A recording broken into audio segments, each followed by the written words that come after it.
Bonsoir et bienvenue à la réunion mensuelle de l'association Victa, aide aux femmes victimes de harcèlement moral et de violences psychologiques dans la vie privée ou professionnelle. Ce soir, nous allons parler du thème pourquoi le pervers narcissique n'est pas un bon père.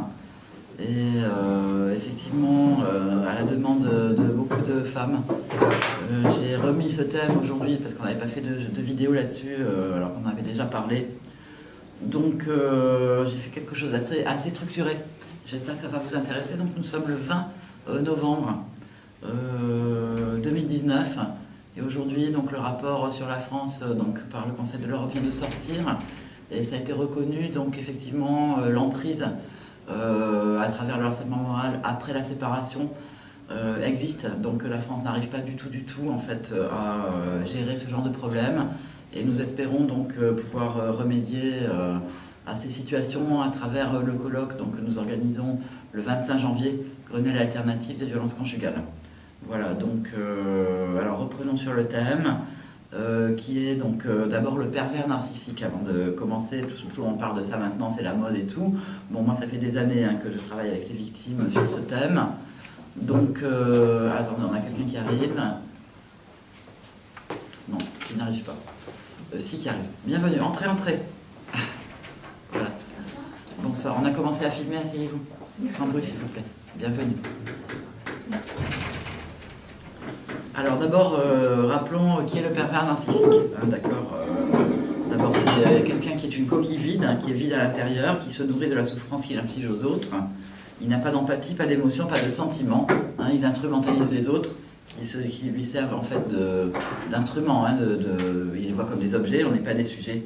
Donc face à un pervers narcissique, il est dans la projection, il accuse les autres de ce qu'il fait lui-même, il pratique bien entendu la violence psychologique et le harcèlement moral. Là on peut effectivement juridiquement lutter.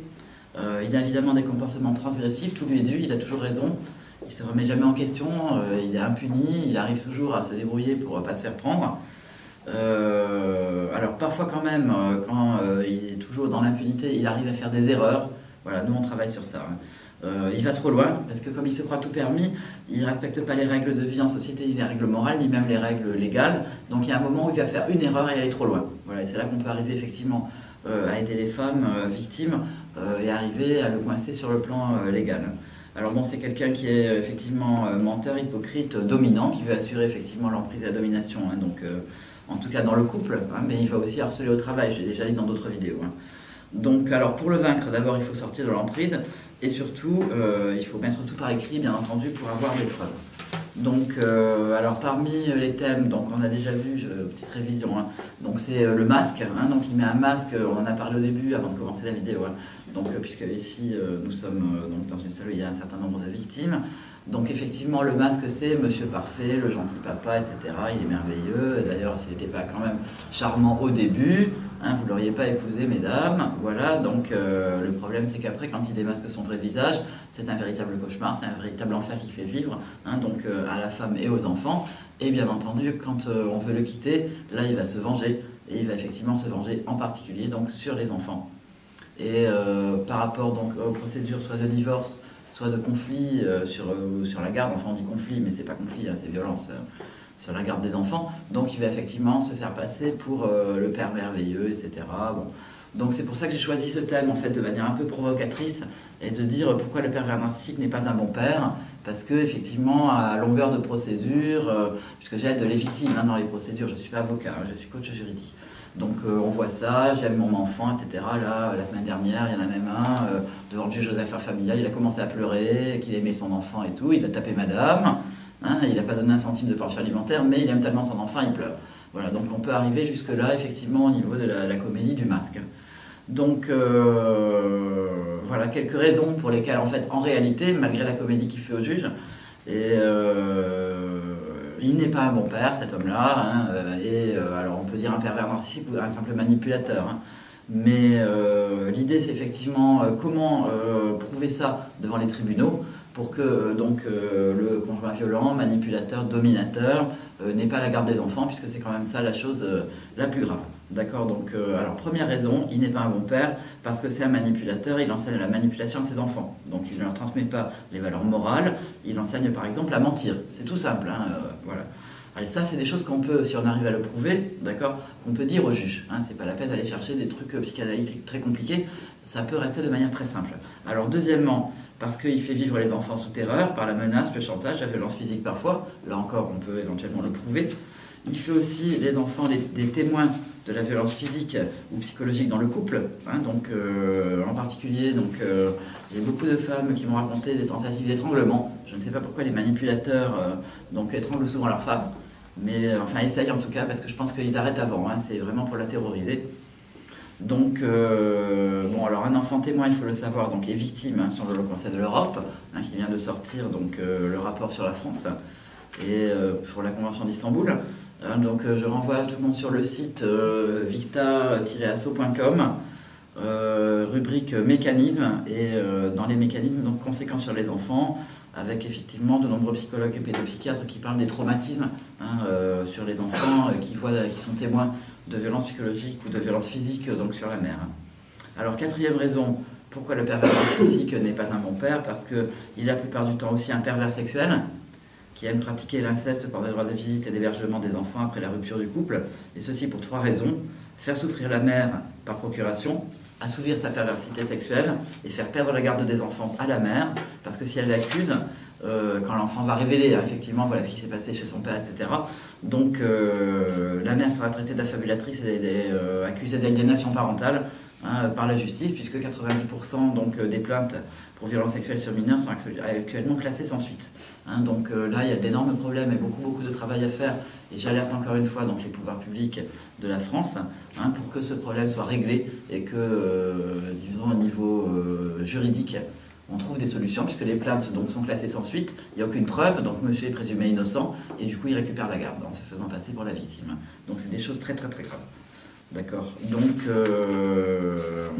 alors ensuite, 5e raison, donc pourquoi le pervers narcissique n'est pas un bon père, parce qu'il a besoin d'une victime, d'accord, c'est des personnes qui fonctionnent avec effectivement le besoin d'avoir en général une victime, et si on lui enlève ça, si la femme en fait s'en va, hein, qu'il n'a plus de victime, donc il va choisir un des enfants comme victime, voire les deux, alors selon les manières dont ça va se passer, hein, donc il va effectivement faire son objectif principal de détruire l'enfant, pour pouvoir, à travers la destruction de l'enfant, détruire la mère. Donc on en parlait tout à l'heure, on va y revenir après. Donc, alors je parle ici en particulier donc, aux enfants des pervers narcissiques qui peuvent effectivement tomber sur, sur YouTube hein, et voir cette vidéo. Donc si votre père vous laisse tout faire, vous encourage dans la paresse et vous laisse par exemple ne plus aller à l'école, partir en vacances en dehors des dates, ne vous paye pas des études ou vous envoie dans une école privée soi-disant alternative dirigée par un gourou qui est contre la moindre discipline, ça c'est des choses d'histoire vraies hein, qu'on m'a racontées. Voilà, donc il faut que ces enfants sachent que leur père ne leur veut pas leur bien, d'accord, et qu'effectivement il va complètement les désocialiser, les déscolariser et qu'ils vont se retrouver complètement marginalisés par la suite hein, donc, dans la société. Voilà. Hein, donc l'enfant peut vraiment se dire qu'il est le futur héritier psychologique hein, de son père et qu'il va finir délinquant. Hein. Ça, j'ai eu des cas. Hein. Le père qui encourage l'enfant à conduire sans permis à l'adolescence, qui l'encourage à dealer de la drogue parce que ça lui apprend le monde des affaires. Enfin, il y a des choses mais qui sont complètement aberrantes, mais vraies, hein, que j'ai vues de mes yeux, qu'on m'a racontées. Voilà. Donc, et le fils, après qu'il grandit, il va aussi frapper sa mère. Hein. Donc voilà, c'est des choses extrêmement graves.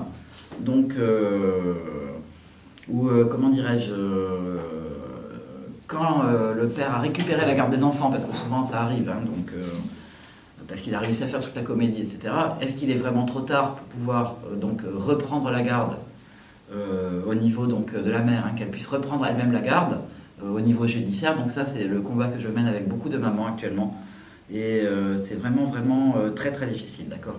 Donc par rapport, disons, à ce que j'appelle l'héritage psychologique, d'accord. Donc en général, le père va prendre le fils comme son héritier psychologique, c'est-à-dire pour le faire devenir pervers narcissique comme lui. Voilà.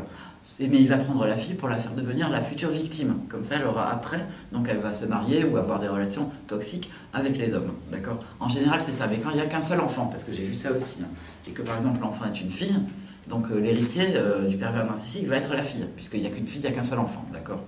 Donc, du coup, effectivement, elle va devenir elle-même une manipulatrice et elle ne sera jamais heureuse. Hein, donc ça, c'est très très important. Donc, comment dirais-je, que vous puissiez, si vous êtes dans un cas comme ça, que vous êtes en séparation, que vous êtes en garde, comment dirais-je, alternée, par exemple, parce qu'il a réussi à avoir la garde alternée, etc., arriver à obtenir par voie judiciaire, d'accord, que votre enfant soit suivi, d'accord, par un psy, chose que, effectivement, les pervers narcissiques ne veulent jamais, hein, parce que non, on ne va pas raconter sa vie privée à des étrangers, hein, j'ai eu ça comme cas, hein, déjà. Et surtout l'enfant qui est suivi par un psy peut effectivement tenir tête, résister et après se reconstruire. Donc l'entreprise de destruction ne va pas fonctionner, d'accord? Donc si effectivement l'enfant est choisi comme victime et non pas comme héritier, d'accord? Hein, donc il va souffrir en fait à la place de la mère, hein, c'est ça l'idée, hein, puisque le pervers narcissique a besoin d'une cible, de quelqu'un pour se défouler sur lui, se décharger, hein, et faire souffrir parce qu'il se remplit de ça. Hein, donc par dénigrement, critique, violence psychologique, même violence sexuelle, même violence physique, hein, ça peut arriver. Hein. Donc voilà, soit effectivement il y a l'enfant héritier, soit il y a l'enfant victime, hein, mais l'enfant héritier est aussi une victime, hein, bien entendu. Hein, donc voilà, alors après on a l'échec scolaire, on a tout ça aussi. Hein. Donc, alors je reprends. Donc voilà, donc il y a plusieurs méthodes effectivement pour détruire un enfant, mais dans la mesure où le pervers narcissique est un manipulateur et un manipulateur destructeur, d'accord, on ne doit laisser aucun enfant sans défense auprès de lui. Ça c'est la théorie, d'accord, mais le problème c'est la justice aujourd'hui, avec le droit du père, etc. Donc c'est pas du tout facile. Entrez.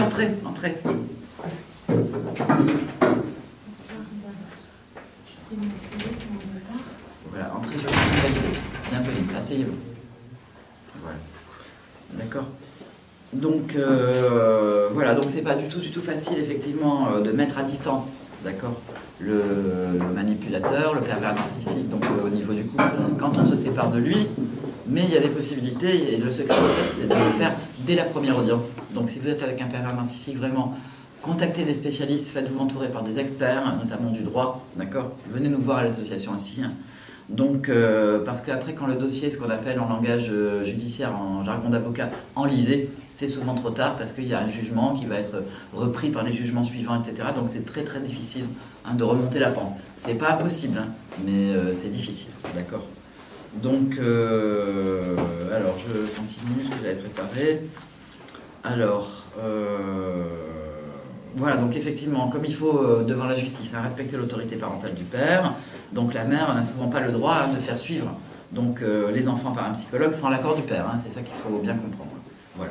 Alors, 6e raison, pourquoi le pervers narcissique n'est pas un bon père? Parce qu'il a la violence économique, hein, qu'il fait subir donc, à la mère, il ne paye pas la pension, il paye en retard, etc.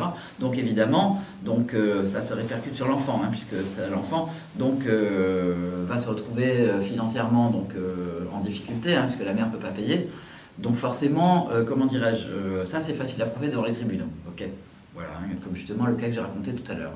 Donc ça, n'hésitez pas, hein, si monsieur est un père merveilleux mais qui ne paye pas la pension, ça devant un tribunal, le JAF, juge des affaires familiales, hein, ça peut tout à fait se prouver. Voilà. Alors il y a également donc l'autre raison, le harcèlement moral sur la mère, d'accord, que vous pouvez prouver en étant reconnu victime donc, par le juge des affaires familiales, donc il faut avoir des témoignages, etc. Donc je renvoie à la vidéo, hein, que j'avais faite au début, hein, comment prouver le harcèlement moral, hein, dans le couple, donc c'est la première vidéo que j'avais faite.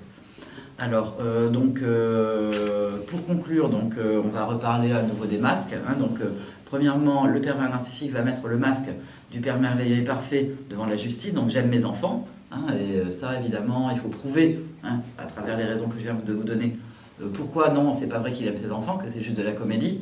Hein, que s'il aime vraiment ses enfants, c'est par les actes, c'est pas juste par ah, je l'aime et la larme à l'œil que je l'aime. Hein, donc même s'il y en a qui pleurent devant le JAF, hein, il y a même, moi j'ai entendu parler, une victime m'a raconté, hein, donc un père qui a violé ses enfants, il est traduit en correctionnel, il pleure devant le juge, j'aime mes enfants. Bon, donc je veux dire, la larme, ça coûte pas cher, hein, effectivement, donc si ça peut permettre de s'en sortir. Alors ensuite, donc, le pervers narcissique n'est pas un bon père parce qu'il veut la garde alternée pour ne pas payer la pension alimentaire. Donc il va effectivement être dans le masque de la comédie. D'accord, je veux mon enfant, un enfant doit avoir un père et une mère éventuellement.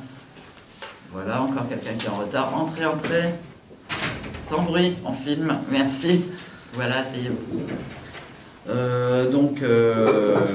Effectivement, si vous êtes en garde alternée, voire en garde élargie, hein, c'est-à-dire qu'en plus du week-end, il y a le mercredi et éventuellement le jeudi, là c'est le début du cauchemar, donc c'est absolument à éviter, hein, parce qu'évidemment, dès la séparation, le père narcissique va demander d'emblée la garde alternée ou la garde élargie. Et la mère se culpabilise, la femme se sent coupable, ah le pauvre enfant, je le prive de son père et tout, et elle veut accepter. Donc ça, j'ai eu plein de cas, effectivement, où la femme a accepté la garde alternée et puis s'est retrouvée dans une situation absolument ingérable, d'accord.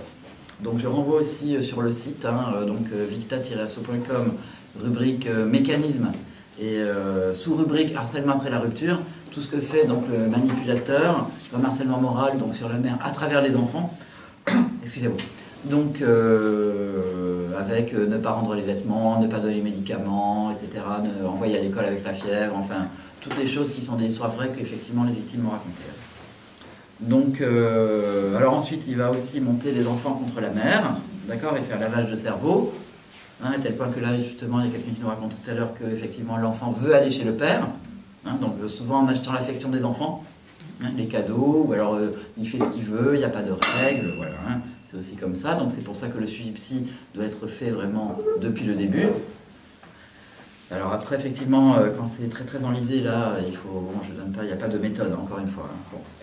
Donc, alors il va aussi présenter la mère, donc au juge aux affaires familiales, comme la manipulatrice, hein, qui veut le couper de ses enfants, donc c'est l'argument le plus courant, hein, elle veut le protéger, mais en fait, donc, la mère veut protéger son enfant, hein, d'un père comme ça, qui n'est pas un cadeau de la nature, hein.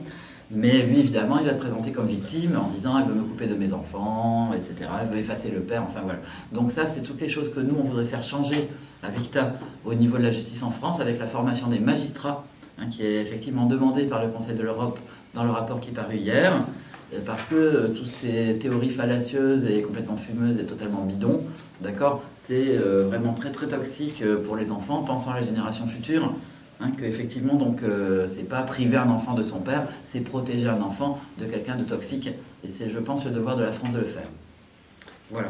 Donc, effectivement, dans un monde idéal, on devrait retirer l'autorité parentale, hein, donc un homme comme ça. Mais dans l'état actuel donc, du délabrement de la justice familiale en France, obtenir un DVH classique, un week-end sur deux, la moitié des vacances, est déjà un miracle. Donc voilà, ça, disons que vous aurez effectivement des dégâts sur les enfants, mais moins qu'en garde alternée ou en garde élargie, si vous l'avez accepté, d'accord. Et évidemment, venez à notre prochaine journée d'action, le 25 janvier, hein, qu'on a décalé à cause des grèves. On devait faire ça le 7 décembre, mais finalement, donc, on fait le 25 janvier parce qu'il va y avoir les grèves de transport donc, en décembre, a priori illimitées à partir du 5 décembre. Donc on va faire ça en janvier, que toutes les victimes viennent effectivement, hein, pour se mobiliser, pour demander, donc ça va être ici à la GK, hein, j'ai loué une salle de 175 personnes, donc, et on va faire un livre blanc, on va vraiment demander des réformes, faire reconnaître la manipulation dans le couple, le harcèlement dans le couple. Il y a des lois qui ne sont pas appliquées et c'est extrêmement grave, d'accord, donc venez, voilà, je vous le demande vraiment, venez. Voilà, donc devant effectivement le juge aux affaires familiales, revenant nos moutons dans l'état actuel des choses, d'accord, donc vous devrez prouver, pour justement empêcher la garde alternée, vous devrez prouver au juge aux affaires familiales les pressions en violence psychologique exercées par un des parents sur la personne de l'autre, d'accord, et violence ou pression physique ou psychologique. Donc ça c'est dans la loi. Alors notez bien article 372. 72-73, j'ai un trou de mémoire, je ne me rappelle plus, c'est pas grave, c'est sur le site, hein, de toute façon, -2-11 du Code civil, hein, donc alinéa 6, hein, qui a été effectivement ajouté par la loi du 9 juillet 2010, qui a reconnu le harcèlement moral comme un délit donc, dans le couple, d'accord, sur le même modèle que le harcèlement au travail, hein. Je le répète toujours, voilà, la même chose. Donc, qu'est-ce qui se passe en fait, c'est que vous avez carrément des juges, moi j'ai vu des jugements, où on n'a pas l'alinéa 6. Hein, donc le juge, donc il y a une personne dans la salle ici, je crois que c'est vous, hein, il n'y a pas l'alinéa 6, d'accord. Elle a porté plainte, voilà, elle a perdu la garde de ses enfants parce que voilà, les violences ne sont pas prises en compte, donc c'est extrêmement grave, hein, j'ai vu plusieurs jugements comme ça, hein, où le fameux alinéa 6, donc de l'article c'est 372, hein, -2-11 du Code civil, n'est pas, comment dirais-je, attendez, je vais quand même vérifier dans mon bouquin, n'est pas, carrément même pas recopié, il existe, donc c'est très très très grave. Attendez, je vais essayer de rechercher où c'est.